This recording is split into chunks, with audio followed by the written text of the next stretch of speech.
তাই যাই হোক, এই সন্ধ্যাবেলার দিকে এখন আমি শুয়ে রয়েছি, কারণ উঠতে তো একদম ইচ্ছা করছে না যে আমি উঠে আমি কোনো কাজকর্ম করব। হ্যালো বন্ধুরা, ওয়েলকাম টু মাই চ্যানেল। তোমরা সবাই কেমন আছো? আশা করি তোমরা সবাই খুব ভালো আছো। এই দেখো এত বৃষ্টি পড়ছে যে এত বৃষ্টির মধ্যে না শুধু শুধু শুয়েই থেকে আর শুয়েই থেকে, কোনো কাজ আমার করতে ইচ্ছে করছে না গো। কী আর বলবো, ঘুমও ভাঙছে না একদম। আর কি বলো তো, সকালবেলা ঘুম থেকে উঠছি, উঠে যেই বাইরে যাচ্ছি দেখছি ঝমঝমিয়ে বৃষ্টি, সেই যে বৃষ্টিতে বেরোচ্ছি। আর আমার তো সব বাইরেই কাজ, বাসন মাজা থেকে শুরু করে বাইরেই মানে সমস্ত কিছু করা। ঘরে তো আর সেপারেট বলতে কিছু নেই। তো যাই হোক, ওই বাইরে বেরোচ্ছি, জল ভরছি, বাসন মাজছি, সমস্ত কিছু করে ওই যে ভিজছি কন্টিনিউ সকাল থেকে নিয়ে পুরো দুপুর পর্যন্ত, মানে বিকাল হয়ে যাচ্ছে। বিকেলবেলা যে খেয়ে দিয়ে উঠি তখনও মানে বাসনটা বাইরে গিয়ে মাঝে ওই যে ভেজাই, এখনো চুল এখনও শোকায়নি। কি অবস্থা, চুল যে শোকাবো, ফ্যানও চালাতে পারছে না। যেমন বৃষ্টি তেমন হাওয়া, আর তেমন মানে কি বলবো শীত শীত ভাব। সত্যি ইচ্ছা করছিল যে গায়ের মধ্যে কাঁথা বা কম্বল দিয়ে ঘুমায়, কিন্তু কিছু করার নেই। কি আর কাঁথা কম্বল বের করতে যাবে, ওই একটা কাঁথা বের করা রয়েছে, তোমার দাদা নেয়, আর আমার ওই চাদর বের করে রেখে নিচ্ছি, ব্যাস। আর কম্বল টম্বল কিছু বের করিনি, কারণ যা শীত। আর ফ্যানটাও আমি চালাতে পারছি না ঠিক মতো করে, যে ফ্যানটা আমি চালাবো কোনো রকম। এখন এই পাশটাতে এসে আমি ফ্যানটা চালিয়েছি, কারণ জামা কাপড় না পুরো ভিজা, জানো। এই নাইটিটা যে পরে রয়েছি, এই নাইটিটাও ভেজাই পরে রয়েছি, পুরো একদম ভেজা, একদম শুকাচ্ছে না ফ্যানের হাওয়াতেও।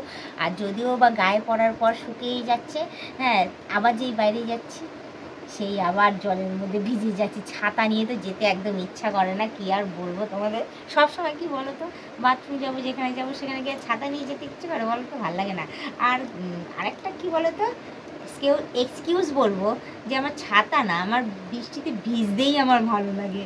মানে এমন একটাই হয়েছে, আমার মনে আছে যে আমি শুধু বৃষ্টিতে ভিজতেই ভালোবাসি সব সময়ের জন্য, ওই জন্য ছাতাটা একটুখানি থাকা সত্ত্বেও নিই না।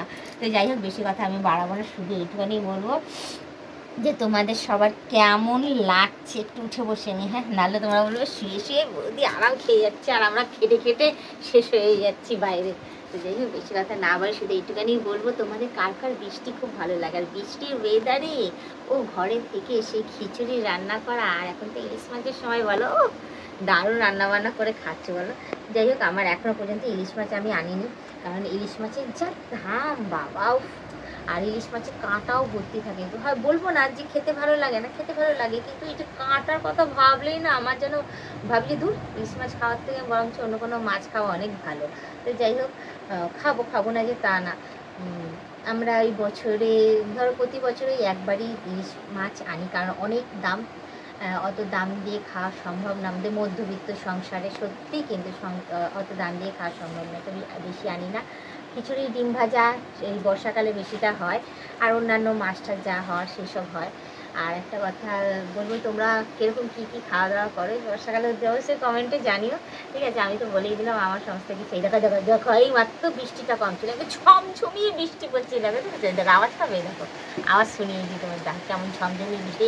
আমি উঠতে বাইরে গেলাম, দেখলাম যাকে হালকা ঝিঝিরে বৃষ্টি পড়ছে, বৃষ্টিটা একটু কমে যাবে, অ্যাটলিস্ট কালকের দিনটা তো ভালো কাটাবো। ও বাবা, এই তো বলতে না বলতে দেখো ঝমঝমিয়ে বৃষ্টি। তো যাই হোক, এখন আমার মোবাইলে জল ঢুকে যাবে, জানলাটা বন্ধ করে দিই, বেশি কথা না বাড়িয়ে। শুধু আরেকটা কথা বলবো যে তোমরা যারা নতুন দেখছো তারা অতি অবশ্যই আমাকে সাবস্ক্রাইব করে দিই, বেল আইকনটা টুক করে টিপে দিই, অল নোটিফিকেশানটা অন করে দিও। আজকে আর বাইরে ব্লগিংটা দিতে পারলাম না, সরি, কারণ কালকে এত বৃষ্টিতে ভিজেছি। অত জোরে বৃষ্টি পড়েনি, ওই ঝিরিঝিরি যে বৃষ্টিটা পড়েছে কন্টিনিউ, ওটাতেই যে আমার ভেজা হয়েছে, ওটাই একদম পুরো একদম ইয়ে করে দিচ্ছে। আর আজকেও ভেবেছিলাম যে দেবো বৃষ্টিতে ভেজা, কিন্তু সত্যি কথা বলতে আজকে আমরা সময় পাইনি, ও সকাল থেকে খাটতে না একদম হয়ে ওঠেনি যে বাইরে বেরিয়ে আমি ব্লগিং করবো বা কোনো কিছু। সবসময় না ক্যামেরা মানে মোবাইল নিয়ে বাইরে যাওয়া যায় না, যদি জলের ঝাপটা লেগে মোবাইলটা যদি খারাপ হয়ে যায়, তখন আমি তো আর ব্লগিং দিতে পারবো না, আর রিলসও দিতে পারবো না। ওই জন্য আজকের দিনটা গ্যাপ দিয়ে দিয়েছি, গ্যাপ দিয়ে এই শুয়ে বসে ঘরের মধ্যেই তোমাদেরকে দিয়ে যাচ্ছি ব্লগ ভিডিও। তো তোমরা পারলে এভাবেই আমাকে দেখো, আমাকে পাশে থেকো আর আমাকে সাপোর্ট করে এগিয়ে নিয়ে যাও। আর বলবো যে আমার মেম্বারশিপটা নিয়ে নিও, তোমাদের বন্ধু বান্ধবদের সবাইকে বলো মেম্বারশিপটা নেওয়ার জন্য। নিলে ভালো কথা, নাহলে তোমরাই দেখতে থেকে তোমরাই টিকে থেকে এভাবে আমাকে হেল্প করে যাও। তো আজকে ব্লগ ভিডিওটা আমি এখানেই শেষ করছি, আবার অন্যদিন অন্য কোনো সময় ব্লগ ভিডিও নিয়ে হাজির হয়ে যাও। আজকে তো টাটা, বাই বাই, সুস্থ থেকে এভাবে আমাকে দেখতে থাকো, পাশ থেকে আমাকে প্রচুর পরিমাণে সাপোর্ট করে এগিয়ে নিয়ে যাও।